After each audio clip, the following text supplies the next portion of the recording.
ବାଲ୍ୟକାଳର ଅନେକ ସ୍ମୃତି ଗାଁ ସହିତ ଗଭୀର ଭାବେ ଜଡ଼ିତ। ସେହି ସ୍ମୃତିମାନଙ୍କ ମଧ୍ୟରୁ ଗୋଟିଏ ହେଉଛି ଆଣ୍ଟିନା।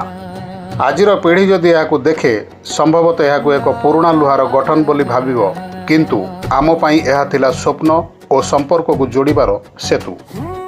ସେ ସମୟରେ କଳାଧଳା ଟିଭିରେ ଡିଡି ନ୍ୟାସନାଲ ଓ ଡିଡି ନ୍ୟୁଜ୍ ହିଁ ଆମକୁ ସମ୍ପୂର୍ଣ୍ଣ ମନୋରଞ୍ଜନର ଖୋରାକ ଯୋଗାଉଥିଲା।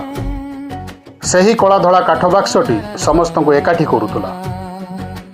ରାମାୟଣ, ମହାଭାରତ, ଶକ୍ତିମାନ, ଚନ୍ଦ୍ରକାନ୍ତା, ଅଲିଫ ଲୈଲା, ରଙ୍ଗୋଲି ପ୍ରତ୍ୟେକ କାର୍ଯ୍ୟକ୍ରମ ଆମକୁ ଅପେକ୍ଷା କରିବା ଶିଖାଇଥିଲା।